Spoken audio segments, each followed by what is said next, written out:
to know where the He has to surgery know is. the pulse.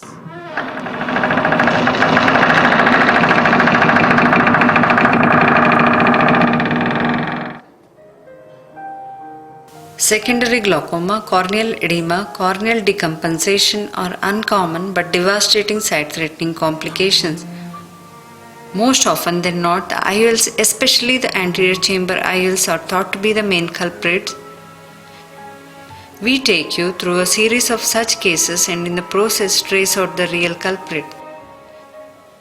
This was a 70-year-old lady operated elsewhere about 1 month back, referred to our Center for the Management of Postoperative Poor Vision and Secondary Glaucoma. Her intraocular pressures were 65 mm despite maximum anti-glaucoma medications. Examination of her eyes revealed corneal edema, irregular shallow anterior chamber, almost 180 degrees of peripheral anterior synechiae involving the temporal surgical incision were also observed. Surgical intervention was necessary to save this eye. The plan was to explore and see what was causing this problem. Intraoperatively, the side ports were made. I inject diluted triamcinolone. Lo behold, a nice blob of vitreous is seen. It seemed as if the hidden thief was immediately caught. It was evident that during the primary surgery, the vitreous disturbance went unnoticed or ignored, which led to the shallow anterior chamber, eventually leading to postoperative glaucoma and poor vision. I complete the anterior vitrectomy and then proceed to do visco-assisted synechiolisis. The anterior chamber is well formed. At this stage, I am unsure how functional the angle is because the peripheral anterosynechiae was present for some time now. We had a pleasant surprise on the first postoperative day. There was dramatic improvement, the IOP normalized, cornea became clear, chamber was well formed. Eventually she did very well, patient was very happy and had good visual recovery.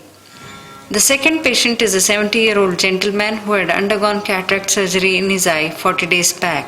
He presented to us with pain, redness and watering. This patient also had corneal edema, shallow anterior chamber, secondary glaucoma with pressures of 45 mm. It seemed as though the anterior chamber implant was the obvious culprit. OCT images showed the peripheral iris touching the cornea with almost 360 degrees of peripheral anterior synechiae. My initial plan for this patient was to do anterior vitrectomy and explant the IOL and a secondary implant at a later date. The patient is counseled for a second surgery. The side ports are made carefully.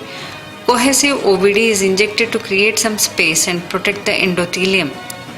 I proceed to do anterior vitrectomy with a high cut rate and low flow rate. The cutter is gently introduced behind the IOL and the vitreous is cleared from behind the lens. An iridectomy which was hitherto unseen is now visible. The iridectomy was probably blocked by vitreous and inflammatory membranes. Triamcinolone is used to confirm complete removal of the vitreous from the anterior chamber. The anterior chamber was deep, the eye looked good. I changed my plan, decided to retain the original lens. Surprisingly, the eye did extremely well in the post-operative period. Cornea cleared, pressure normalized, and with significant visual improvement, we had a happy patient. The eye is doing very well 3 years after the second intervention. The third video is of a 60-year-old patient. She presented to us 1 year after the initial surgery with pain and blurred vision. Examination of her eye showed central shallow anterior chamber. Though 2 surgical iridectomies were visible, they were obviously blocked by the vitreous because the intraocular pressures were in the 40s. Her endothelial counts were dwindling. Gonioscopy showed extensive synechiae. We needed to explant this IOL to save this eye. I fashion a scleral tunnel. I inject OVD to protect the endothelium and explant the lens. Broad peripheral synechiae are released using a microforceps. I inject triamcinolone. Now the vitreous strands are easily identified and vitrectomy is completed. This patient was not as lucky as the previous few. Although the cornea cleared up and the endothelial decompensation was currently halted, the pressure continued to be high and is currently under observation with maximum medical therapy.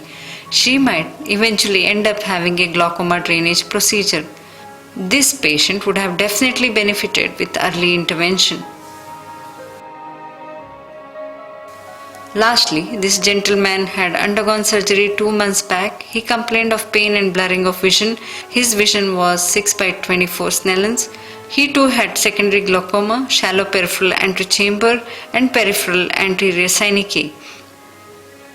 Patient was counseled for repeat surgery in the form of anterior vitrectomy and also of the good prospects of visual recovery. But sadly, the patient refused the surgery and was lodged for follow-up. 1 year later, he returns, alas, with vision of negative light perception. Often, IOLs are blamed for certain postoperative complications. However, IOLs are not to be blamed entirely because it is clear from these series of patients that unrecognized and inadequately managed vitreous disturbance lead to these complications. For an unsuspecting cataract surgeon, vitreous behaves like an invisible ghost.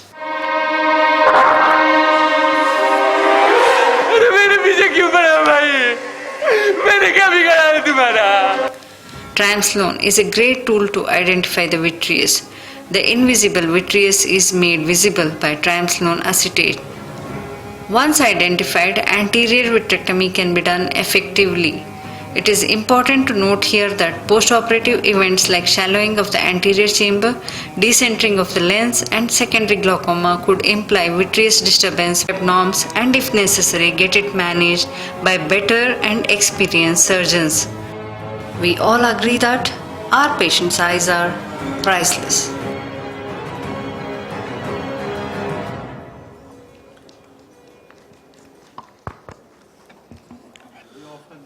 Nice videos. Actually, you are not able to see here. These LED screens are very messy. Here it is very nice, and TV monitor. This is a pity. The audience are able to see only very hazy colors, and it looks like some outdated one. That's a problem with the modern technology. Projectors we are seeing much better than the new things. So I have a question for you. What you meant by anti-vitrectomy actually? By So, definition, what is the difference between vitrectomy or posterior? What is exactly why we use the term anti-vitrectomy? exclusivity of this term Yeah, mic, anterior please. vitrectomy is whenever there is vitreous disturbance during cataract surgery. So the disturbance during the cataract surgery, when it is managed, that is purely anterior vitrectomy. Done through the anterior route. So basically, the anterior vitrectomy they call it as when you do from the anterior to the iris, and you call it as a posterior vitrectomy. You go to the back of the iris. But there is still a little confusion about this because these days they approach pars plana route and do anterior vitrectomy as well in cataract surgery related complications. Yeah, that's So, better. That's yeah, better actually. yeah. The point here is I don't think most of them are looks experienced surgeon. There is no point in telling. Maybe 1 or 2 juniors. The thing is, the traditionally we think anterior vitrectomy. Even I used to think in my early teaching, just remove the vitreous from the anterior chamber and be happy with that. When you have vitreous, this is not correct. What we say, you had once there is a vitreous disturbance, you have to remove almost roughly around 2 to 2.5 millimeters of vitreous below the iris. So then you don't get these problems. If you just remove the vitreous only from the anterior chamber, then most likely, if not today like she has shown after 2 years, 3 years, anytime you get it, you have to go under the iris and keep the cutter. She has shown the cutter facing up. Usually when you go under, we turn the cutter down and remove 2 millimeters, roughly 2 to 3 millimeters vitreous, then you don't get this type of. Fairly, we get a good indication by the use of triamcinolone acetate also whether you have cleared. The problem with the triamcinolone is a very good tool. I don't disagree with that, but that's only you visualize what is above the iris. But that's not what my experience. That's in this the 30 years. That's not good. That's not. I learned very late that you have to remove the once there is a disturbance, you have to remove the vitreous below the iris, 2 millimeter. 2 millimeter. How do you say 2 millimeter? That's left to your judgment. 2 millimeter you have to remove nicely, and then they do very well. Okay. But, thank you.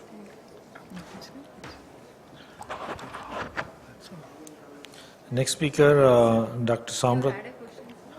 You had a question?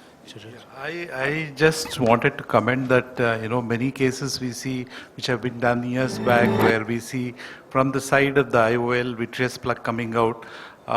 Most of them are asymptomatic, but probably this is a good reminder that in future, at least whenever there is vitreous, unlike the earlier days, it is necessary that we should clear the vitreous. And like Dr. Jagdish said, maybe one of the good signs is that the vitreous should fall back at the end of the vitrectomy, and a re-injection of triamcinolone should show no vitreous strands left. Yeah, even if small strands are visible from the retropupillary area, some are asymptomatic, sir, as you said, but some of them, at least 60 to 70%, develop CME over a period of time, post-op cystoid macular edema. Even a single strand can cause this problem.